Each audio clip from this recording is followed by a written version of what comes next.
I'm on a mission to understand Indonesia's energy grid, the geopolitical relations, and what the future holds for this country. On my voyage, I will be accompanied by a former classmate from SMA Delapan Yogyakarta, the high school I attended while living in Indonesia. Together, we are exploring the islands of Indonesia, the country's resources, and speaking with the indigenous individuals who inhabit the various islands.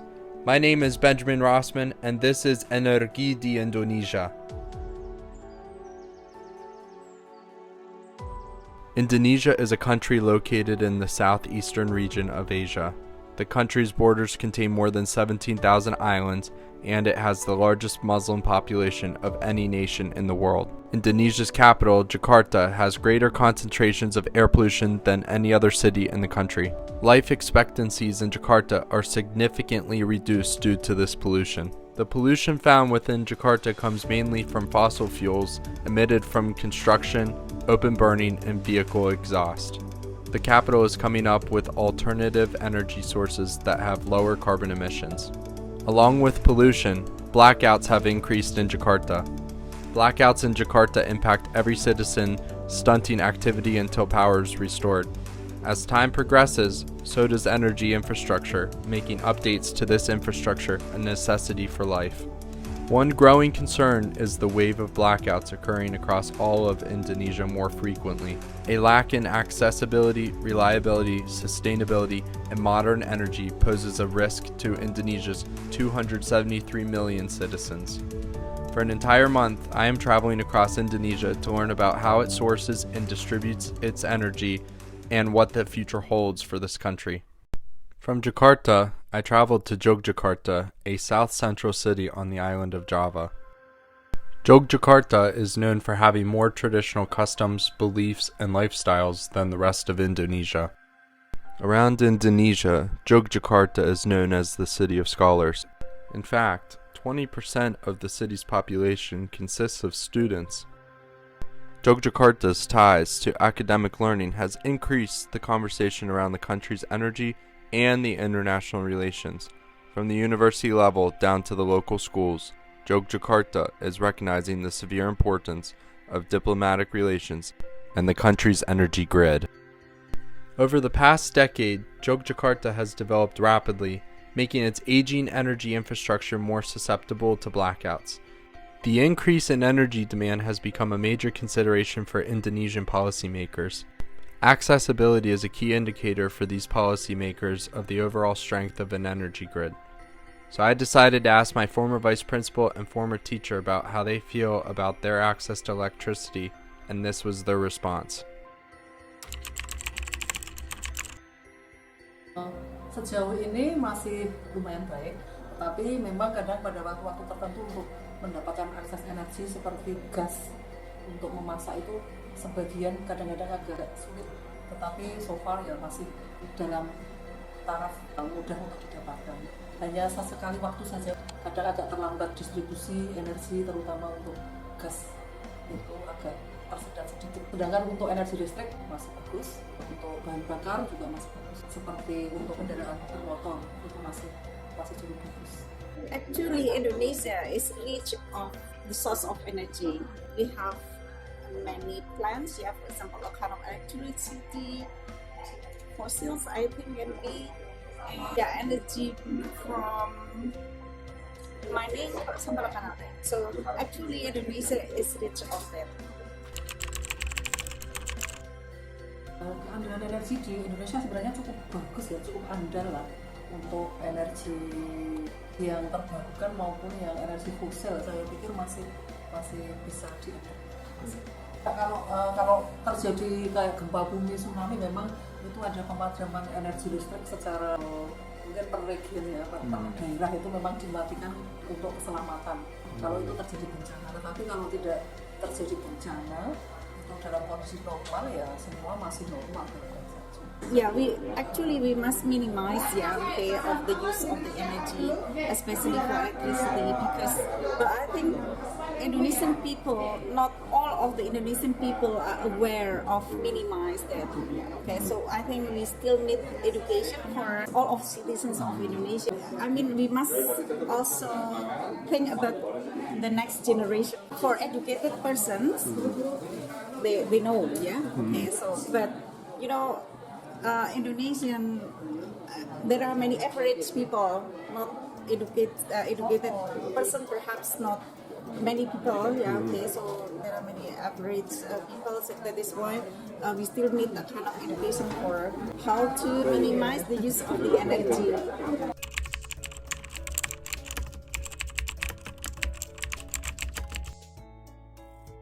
Ada sumber energi tambang, itu bisa batu bara, bisa nikel, bisa yang lainnya. Menurut saya itu energi di Indonesia, karena kita negara tropis ya, sebenarnya energi matahari itulah yang paling banyak yang belum kita manfaatkan semaksimal mungkin.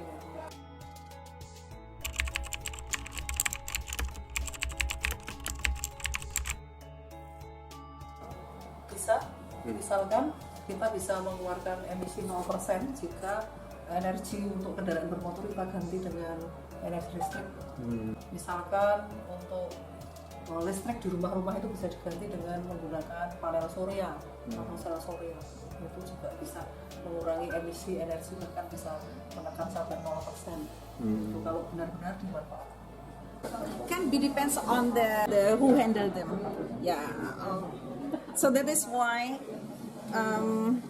America and nowadays China, I can say that they conquer the mining in Indonesia. Indonesian people perhaps they are not able to do that.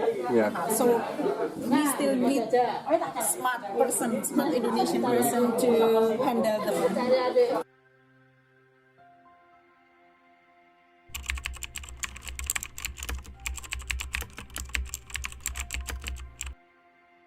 Sumber energi nuklir itu memang sangat efisien, dan menurut saya itu tidak masalah kalau dikembangkan sebagai sumber energi alternatif di tahun-tahun yang akan datang, karena kita tahu bahwa nuklir bisa menghasilkan energi yang sangat luar biasa. Dari pembelahan inti uranium itu kalau kita tampung dalam suatu reaktor, nanti akan menghasilkan energi yang bisa digunakan untuk pembangkit listrik tenaga nuklir, dan itu asal semua dikemas dalam kondisi yang istilahnya itu ideal, diminimalisirnya kebocorannya, saya kira itu masih sangat bisa diterima. Jadi karena energi nuklir itu adalah sumber energi yang bisa menghasilkan energi yang cukup banyak dari nuklir itu, asal dibangun instalasinya, reaktornya itu dengan sebaik-baiknya, keamanan juga harus diperhitungkan, safety-nya harus diperhitungkan.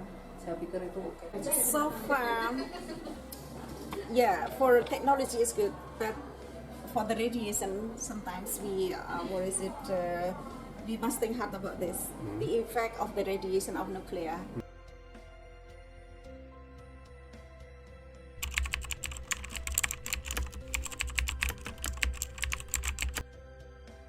Saya di sini menjawabnya itu ya karena saya tidak terlalu terjun ke dunia politik, sih saya pikir saya tidak tahu pasti hubungan diplomatiknya itu seperti apa, tetapi yang saya tahu ya baik-baik saja. So far it's good, yeah, especially for education. Yeah. So some students, in SMA in our school, so some students want to continue their study in university in America, and most of the students in Indonesia also continue their study to America. Well, getting better, but in my mind, we have a burden, especially for investment. Many Chinese, so work here, and sometimes I feel that it is terrible because most of the people or Indonesian people jobless, and many Chinese work here. My former vice principal, Ibu Win, expresses her opinion that seeing many Indonesians jobless is a huge economic concern. For many Indonesians like Ibu Win, Observing citizens of China moving to Indonesia and taking local jobs is difficult to watch.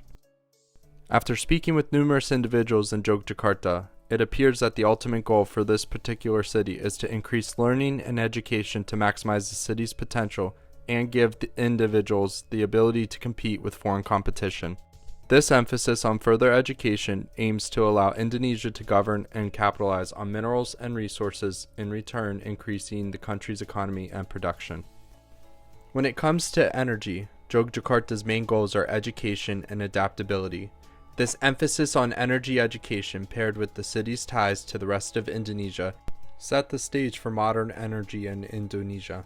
Next, I wanted to travel to an island that provides fossil fuels to cities like Yogyakarta. I ended up in the city of Palembang on the island of Sumatra. This southern city is home to around 2 million people. While visiting, I was graciously welcomed by everyone I encountered. Palembang has an abundance of fossil fuels such as coal and natural gas that make up a large portion of the city's revenue. Palembang is also vital to the flow of Indonesia's energy trading. In 2020, the Kertatapi coal port had exported a grand total of 5.5 million tons of coal. 60% of Indonesia's energy comes from coal, much of which originates in Palembang, as the coal from Palembang contributes to Indonesia's coal industry, which makes up 3.5% of the nation's GDP. After visiting outside villages in the center of Palembang, I decided to interview 2 college students about their knowledge of their country's energy and geopolitical relations. This is what they said. Kebutuhan energi itu tiap hari akan naik dengan pertambahannya penduduk. Jadi di Indonesia semakin hari semakin banyak, begitu juga dengan kebutuhan akan energi yang tak akan habis. Sumber energi saat ini masih menggunakan dari energi fosil Kak, seperti minyak, bumi, gas bumi, batu bara. Pada suatu saat akan habis, maka oleh dari itu agar Indonesia tetap mandiri dalam energi harus memperhatikan energi baru dan terbarukan. Namun untuk menggunakannya masih terkendala biaya yang tinggi dan teknologi tinggi seperti keekonomian saat ini masih tinggi Kak. Dalam keandalan energi itu ada 2 Kak. Yang pertama itu kecukupan. Kecukupan itu adalah sistem untuk memenuhi kebutuhan sistem. Biasanya asesmen ini dilakukan pada fase desain Kak. Yang kedua keamanan sistem. Keamanan sistem ini tanggap terhadap gangguan. Hal ini sering dihubungkan dengan respon dinamis. Sebuah sistem asesmen ini sering dilakukan pada fase operasional.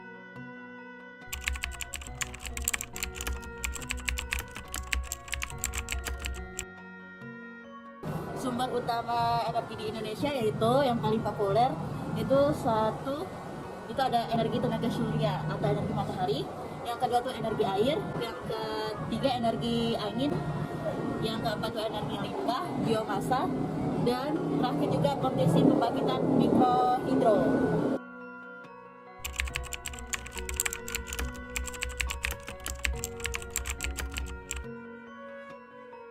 Baik-baik saja, yang mana juga kan Amerika dan saling support ya, jadi baik-baik aja gitu.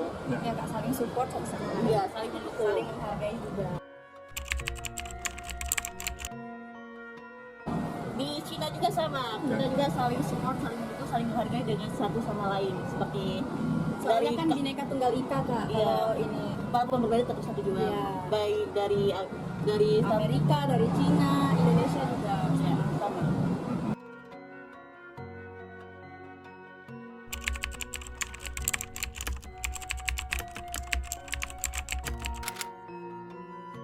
Sekarang ini Indonesia sih masih menggunakan sinar matahari juga bisa, air juga bisa, biomasa juga bisa. Tapi kami kurang tahu ya Kak, soalnya kan itu udah luas pengetahuannya, jadi kami belum sampai sana pengetahuan kami. Mungkin nanti kami itu perlu jadi PR gitu Kak, kalau harus dipelajari lebih lagi gitu, lebih dalam gitu ya. As stated by both university students, Indonesia's relations with China and the United States are very stable. It was also stated that nuclear energy as an alternative to coal is an option that many Indonesians are willing to further explore. Solar energy is also deemed as another high potential option given the geographical setting of Indonesia and the access to the sun. Palembang may corner the market on the production and distribution of fossil fuels on the island of Sumatra, but Medan is a major commerce hub where many of the deals concerning Sumatra's resources are made. Medan, a northern city on the island of Sumatra and south of Aceh, is the fifth largest urban population of Indonesia. Medan's population growth is indicative of the city's ongoing development. As Medan's population expands, so does its demand for energy. One village just south of Medan has found a novel solution to its growing energy demand through the use of hydropower. This village is a prime example of the gradual transition to renewable energy across Indonesia.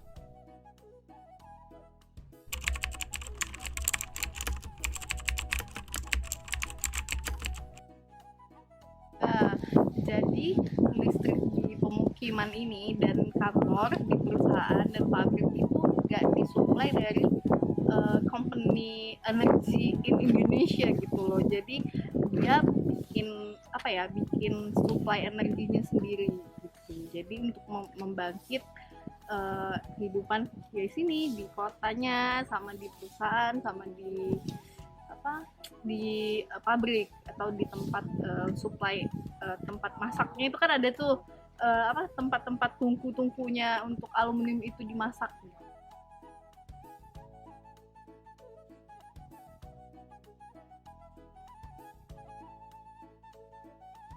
Kita nggak ada proses eksplorasi, nggak ada proses pengembangan.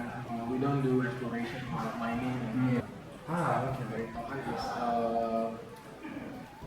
near the Toba, near Toba. Oh yeah. We use the water from the Toba flowing into the Asahan River, and then it runs through the Sigura-gura and Tangga Dam. So we use electro hydropower dam to produce electricity. Jadi listriknya itu kan dari bendungan Tangga dan Sigura-gura itu letaknya itu di Sungai Asahan ya. Dari Danau Toba. Kemudian listrik dari sana itu dialirkan ke sini. Nanti di sini digunakan untuk proses peleburan. So we use the electricity to do the smelting process of aluminium. Jadi the raw material we get from dari luar negeri kan. Jadi raw materialnya itu namanya alumina. Bahan bakunya itu alumina, kita mulai dari luar negeri. Medan has leveraged the newfound global demand for aluminum, a mineral of abundance in Medan. This mineral is required for the batteries that are found in electric vehicles. This high demand has increased international cooperation and recognition for the country of Indonesia. With the country already deemed an emerging market, Indonesia is gaining a stronger presence on the world stage. Following Medan, I decided to fly to Pontianak, a city east of Sumatra on the western side of the island of Borneo. I was met with former friends who introduced me and gave me the chance to interview PLN, an electricity company, about their role in Indonesia and in Pontianak. In a government office dedicated to development planning, I interviewed Hendra Gunawan about his thoughts on energy infrastructure planning. Here's what both had to say.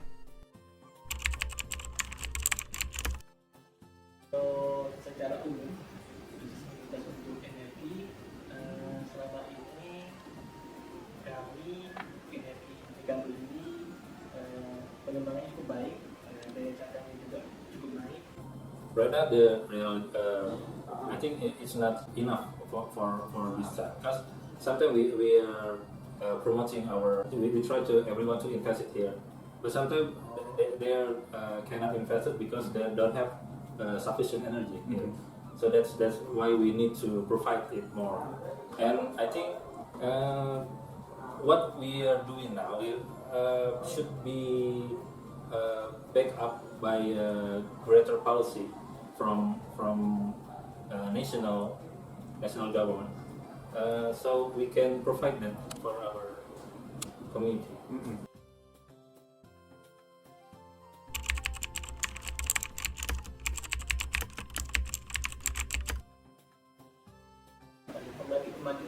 kan di depan kami saat ini dominan oleh batu bara, kemudian ada juga diesel menggunakan bahan bakar solar, terus ada juga biomasa untuk BT-nya, dan kami ada juga kerjasama dengan Malaysia impor energi, tapi impor energi ini dari bahan bakar air di BT juga. Nah, saat ini di Kalimantan Barat untuk ketersediaan daya listriknya itu cukup, bahkan memiliki daya cadang sekitar 30%. Kami juga ada memiliki remote area. Nah, remote area ini saat ini memang kecil skalanya, menggunakan bahan bakar solar, namun ke depan sesuai dengan rencana pemerintah mentargetkan 2025 itu 23% dalam energi terbarukan. Untuk remote area ini akan nanti ke depannya 17 lokasi akan menggunakan pembangkit listrik tenaga surya dengan solar. Karena lambat laun dari bahan bakar fosil akan ditinggalkan dan beralih ke energi baru terbarukan ramah lingkungan. The people of Pontianak were knowledgeable about transitioning to renewable energy and how a viable solution for remote areas would be to use solar plants. Pontianak is situated on the equator, providing a consistent, reliable access to the sun's rays. This alternative to fossil fuels would greatly improve Pontianak's energy independence. From Pontianak, I continued east, where I arrived in Makassar, a southwestern city on the island of Sulawesi. Makassar is known for its mining industry, which has helped contribute to the development of the infrastructure that supports the city's 1.5 million citizens. I decided to interview a local law enforcement officer named Abdullah, who gave me insight into Makassar's evolution over the past decade. Sejauh ini perkembangan sudah jauh bagus dibanding 10 tahun yang lalu ya. Mungkin karena perkembangan zaman juga, jadi akses untuk mendapatkan energi itu sudah lebih gampang. Kalau faktor mati listrik tidak, tergantung dari cuacanya.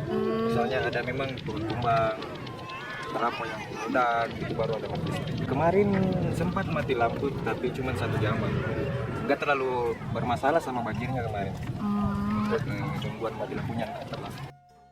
The police officer stated that there are frequent power outages within the city. As the city is located directly next to the ocean, there is raised concern for flooding. Abdullah stated that there isn't much of an issue.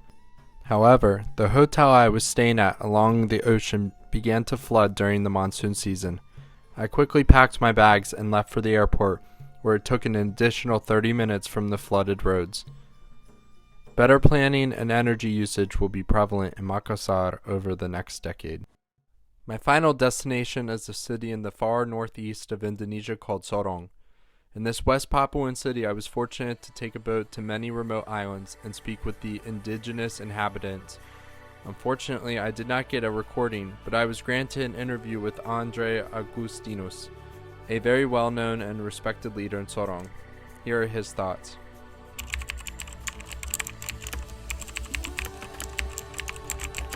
Indonesia secara umum karena letak geografisnya yang membuat geologinya itu menjadi menarik, sehingga deposit-deposit atau mineral-mineral berharga yang ada tersebar di seluruh Indonesia. Kami di Papua, mineral-mineral tadi disebutkan itu juga ada, dan sampai saat ini belum secara maksimal dieksplor. Kenapa? Karena masih terbatas, baik itu tenaga ahli yang bisa mengeksplor itu secara maksimal, maupun keadaan kondisi dari Papua secara khusus itu sendiri secara geografis. Ada keterbatasan akses di sini. Cuman yang paling penting di sini adalah bagaimana caranya, bahwa kita sudah tahu bersama bahwa mineral ini berharga jika dikembangkan dengan metode-metode yang baik dan tentunya menghasilkan profit yang baik, tidak hanya untuk negara tapi untuk masyarakat juga. Nah, dampak yang terjadi saat ini adalah masyarakat belum begitu mengerti tentang tata kelola atau pengelolaan mineral yang baik. itu bagaimana? Karena memang ilmu pertambangan geologi sendiri di Papua itu masih sesuatu yang baru, belum seperti di daerah lain di bagian baratnya Indonesia. Nah, saya berbicara khusus di Papua karena saya hidup di Papua dari kecil, lahir di Papua. Jadi ketika kami mengetahui tentang keberadaan daripada mineral ini, yang harus dimengerti itu adalah memberikan penjelasan kepada masyarakat. Karena apapun yang terjadi, suka atau tidak suka, di Papua secara khusus itu secara fisiologi memiliki keterikatan antara masyarakat adat dalam hal ini penduduk asli dengan tempat atau wilayah di mana mereka berada. Nah, keterdapatan mineral-mineral ini secara itu adalah peluang yang baik, yang sangat baik sekali untuk dikembangkan untuk perkembangan masyarakat itu sendiri. Hanya saja seringkali ada beberapa faktor yang membuat hal itu tidak berjalan dengan sebagaimana mestinya. Nah, ini yang seringkali kami sebagai beberapa yang mengerti dalam bidang ini, selain kami mengeksplor untuk mencari tahu keterdapatan deposit ini, tentunya untuk kegunaannya nanti, kami sering mensosialisasikan hal itu kepada masyarakat. Memang orang tahu emas itu apa, batu bara itu apa, nikel itu apa, tapi itu cuma sampai sebatas tahu. Sedangkan untuk mendapatkan mineral-mineral tadi yang berharga itu membutuhkan proses yang tidak gampang, tidak mudah, dan tidak seperti membalik telapak tangan langsung jadi nikel, langsung jadi ini. Tapi oleh sebab itu seringkali yang ketika kita sampai ke mereka di lapangan, sebagai mereka yang mempunyai wilayah itu, yang kami sosialisasi, yang kami sampaikan adalah apa yang nanti diperoleh dari keberadaan deposit ini, opportunity-nya seperti apa. Itu dulu.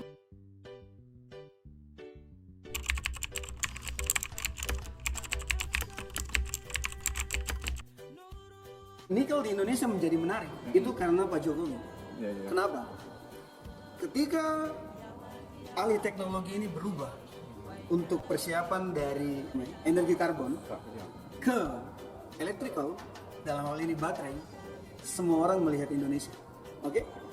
Karena sampai saat ini, kalau tidak salah ya, depositnya laterite nikel Indonesia di Asia nomor 1. Kebijakan dari pemerintahan saat ini adalah itu diproteksi semua dulu. Kenapa? Karena yang terjadi beberapa tahun yang lalu, bahan mentah ini dibawa keluar semuanya. Iya kan?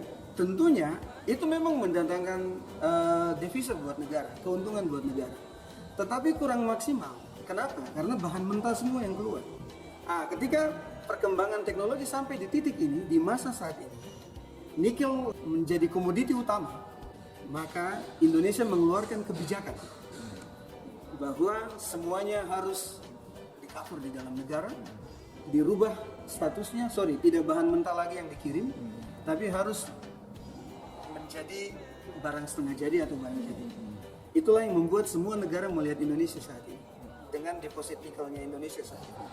Jadi menurut saya apa yang dilakukan negara, dalam hal ini pemerintah saat ini, itu sudah baik.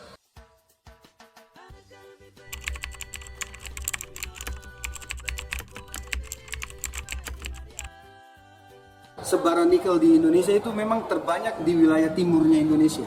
Apa? Karena ya geologi genesisnya dari pembentukan nikel sendiri itu sangat-sangat spesifik dengan kejadian geologi secara umum bumi kita. Dan Indonesia, di wilayah timur Indonesia itu kenapa sedikit lebih banyak depositnya?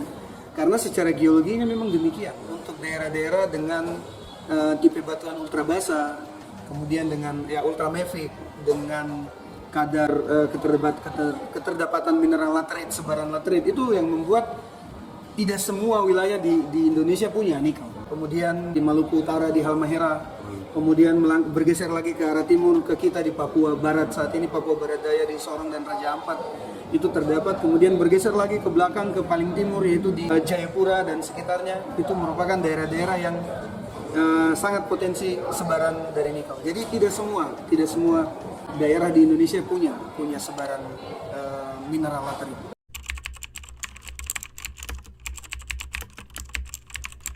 Saya memang secara pribadi belum merasakan dampak dari kebijakan nikel Indonesia terhadap dunia. Tapi dengan melihat perkembangan kebijakan dari pemerintah saat ini, dengan regulasi yang ada, saya berharap di 5-10 tahun ke depan kita sudah bisa menikmati. Walaupun secara kasat mata ya, saat ini kita sudah bisa melihat bagaimana nikel itu menjadi sesuatu yang dalam tanda petik sangat berharga saat ini untuk dunia. Iya kan? Oleh sebab itu yang saat ini dibutuhkan adalah kami secara Indonesia secara keseluruhan, kita juga harus siap untuk mendukung segala sesuatu yang ditentukan oleh pemerintah. Itu demi apa? Kemakmuran dari Indonesia. Sorong and islands off the coast of Sorong have a large abundance of nickel deposits. Andre states that once Indonesia fully capitalizes on its nickel deposits, its economy will flourish. Sorong is a region of Indonesia that has yet to be fully tapped by foreign investors. This area also contains high volumes of flora and fauna that could be destroyed with full extractions of minerals.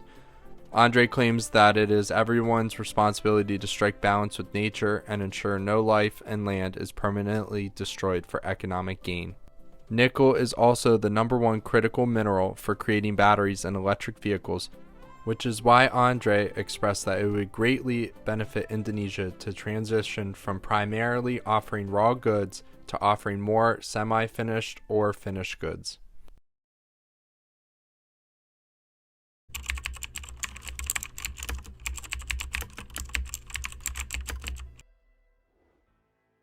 Mengingat sumber alam di Indonesia itu cukup banyak yang belum kita eksplor, sehingga nanti dalam 10 tahun ke depan itu mungkin Indonesia akan menjadi negara yang berbeda dengan penggunaan energi yang berbeda, mengingat bahwa Indonesia termasuk salah satu negara penghasil nikel terbesar di dunia, dan kita tahu bahwa nikel itu bahan dasar untuk membuat baterai listrik untuk charger mobil. Maka dalam 10 atau 20 tahun ke depan mungkin kendaraan-kendaraan di Indonesia sudah menggunakan berbasis listrik, sehingga nanti bisa meminimalkan emisi karbon. Informasi yang akan saya sampaikan di sini bahwa Indonesia itu adalah negara tropis dengan kepulauan-kepulauan yang sangat banyak, dan kita memiliki sumber energi alam yaitu sinar matahari. Itu kalau dimanfaatkan suatu saat bisa membuat Indonesia itu benar-benar menggunakan energi yang ramah lingkungan. Yeah, sometimes I think hard about this, yeah, okay, because actually the human resources, the most important is human resources, yeah, okay, so I want that Indonesia can overcome this problem with these obstacles, but that is we need a smart and also the aspect of doing so. Yeah. We still learn about that. Yeah. I'm thinking about that. Yeah. Because now I think that the person, the human resources still foreign person, yeah, America, China, yeah, Japan, for example. But actually, I want Indonesia can handle them. Air, mekanis dan pengadaan, kalau hidrogen skala kecil, biomasa, biogas dari limbah-limbah sawit, dan kemudian LTS sudah ada nanti jadi lebih banyak nanti mengurangi bahan fosil. God give us that, right?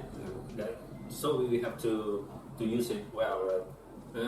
And I think if we can elevate our resources, the human resources, our policy on that, I think it can give a welfare to our citizens. Kalau bisa ya, seperti yang di luar negeri sana, kabel yang di atas itu bisa ditanam ke bawah. Pernah seperti itu sih, supaya lebih dekat. Risikonya itu lebih minim. Indonesia has a ton of potential. Each main island contributes differently to the country's energy grid, yet each person I interviewed had similar thoughts and knowledge. As an already established emerging market, if Indonesia were to capitalize on finished products that use cobalt, lithium, nickel, coal, copper, gold, manganese, and graphite, the country would not need to be dependent on selling raw materials and instead put more emphasis on providing batteries to a world moving away from fossil fuels. Indonesia can be the next world leader in terms of renewable energy markets and reducing carbon emissions. The country itself knows the importance of protecting and preserving its precious land and water. There is still a lot of work yet to do, but the citizens of Indonesia are becoming more knowledgeable and aware as they recognize their promising future. This is Indonesia and its energy.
From the time I was a teenager, I have been fascinated with Indonesia. Through the years and while studying at NYU School of Professional Studies, I have gained great knowledge which helped contribute to and inspire the direction of this documentary. I want to personally thank Dr. Colette Mazzucchelli, who helped guide and support me during my entire time at NYU and took on the role of my advisor for my capstone. Thank you to Dr. Carolyn Kassan, who helped introduce me to critical minerals and energy grids throughout the world. I thank Professors Chris Gadomski, William Nelson, and Josh Daniel for the knowledge they imparted to me on the topics of global electricity markets and the economics and finance of energy. I also want to thank Dr. Kevin Chen for lecturing about political risk and how this can impact global energy supply and demand and investment opportunities. And finally, I want to thank Dr. Michael Schenk for sharing with me his passion for sustainable development. His concern for bettering the world inspired me to think creatively on how I too can contribute to bettering the world. Thank you.